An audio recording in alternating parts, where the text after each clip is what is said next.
오늘은 애니어그램에 대해서 간단하게 준비를 했는데요. 오늘은 이번 유형에 대해서 이야기를 한번 해볼까 합니다. 그리고 가슴형과 머리형, 장형 이렇게 세 가지 유형으로 나뉘어져 있는데요. 가슴형에 속하는 유형이 있고요. 머리형에 속하는 유형이 있고요.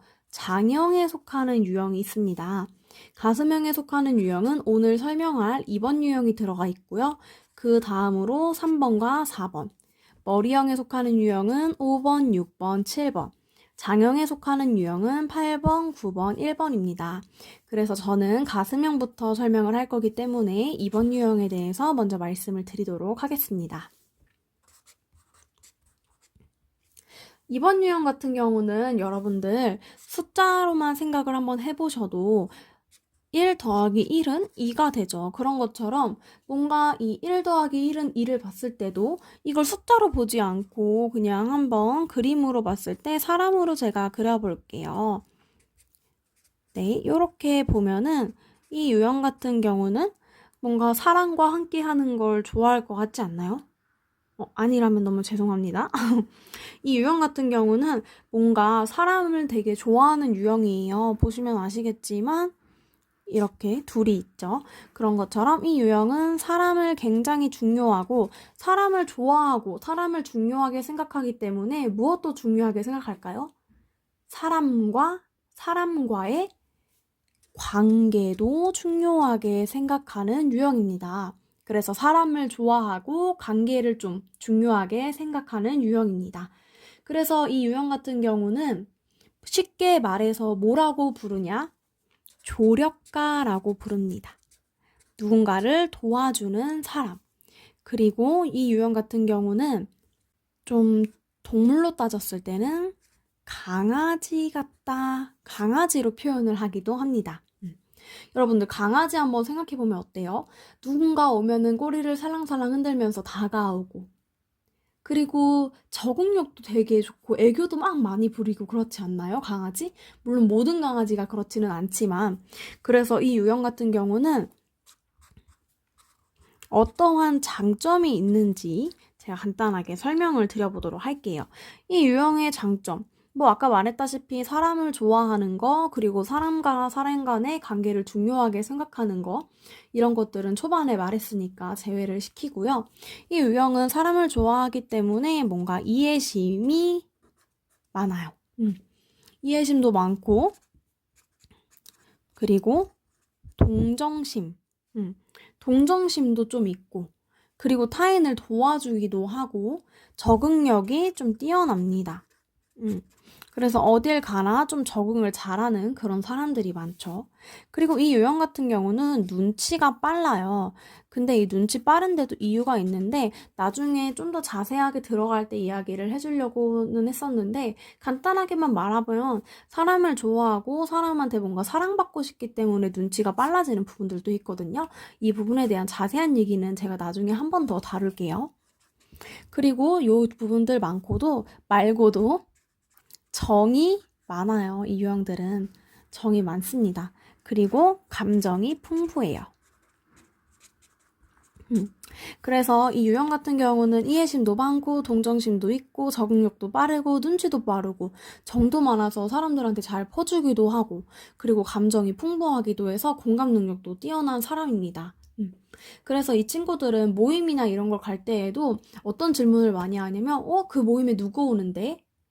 이런 것처럼 나랑 친한 친구가 있는지 거기에 마음 맞는 사람이 있는지 이렇게 사람 간의 관계를 중요하게 생각하기 때문에 모임이나 이런 부분에 있어서도 자기가 좋아하는 사람은 있는지 친한 친구가 있는지 이런 것들을 조금 좀 관심 있게 보는 유형입니다. 그리고 이 유형들 같은 경우는 다정하고 친절하고 자신을 희생시키는 것도 잘하기도 하고요. 그리고 성실한 부분도 이 유형의 장점입니다.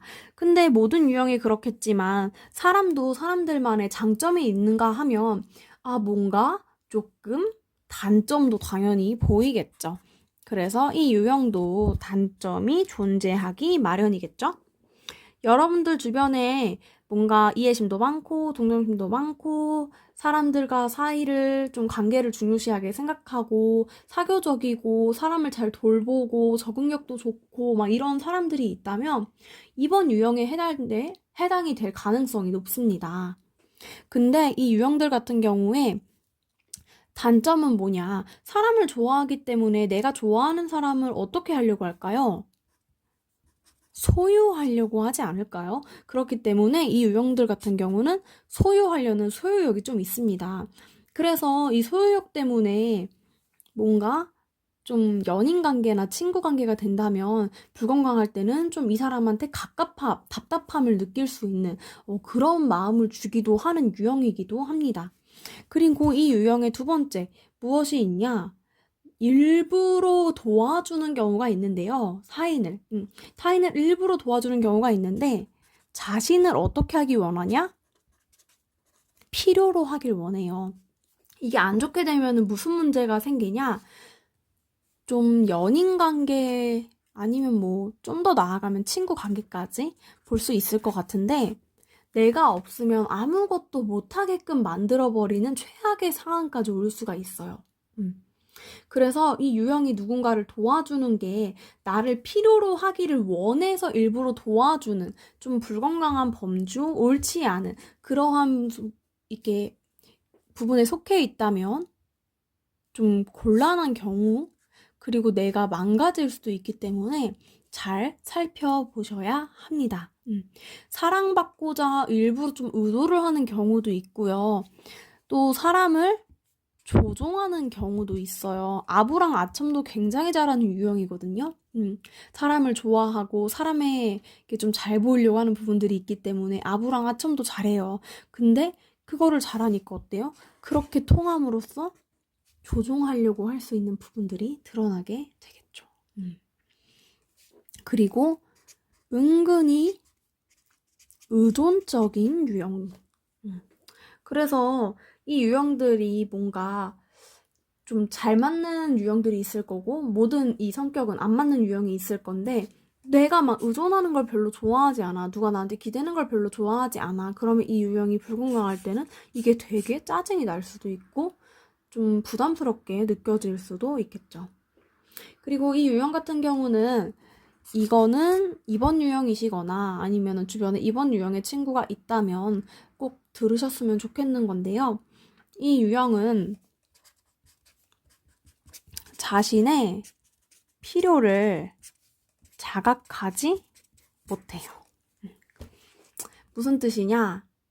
타인의 필요는 알아차리는데 내 필요한 거는 진정 알지 못하는 경우가 있다 이 말입니다. 그래서 내가 진짜 필요한 게 뭔지, 내가 진짜 좋아하는 건 뭔지, 내가 원하는 게 뭔지, 난 무엇을 할 때 만족스러운지, 내가 뭘 하면 에너지가 넘치는지 이렇게 내가 원하는 거를 알아갈 수 있게끔 하는 게 중요한 유형입니다. 자신의 필요를 자각하는 게 굉장히 중요한 유형이에요. 그래서 왜 나는 내가 진짜 좋아하는 건 모를까? 이렇게 생각을 할 수도 있기 때문에 내 필요 욕구를 좀 자각하는 거를 지금부터라도 조금씩 노력을 하는 게 좀 더 중요한 유형이기는 합니다.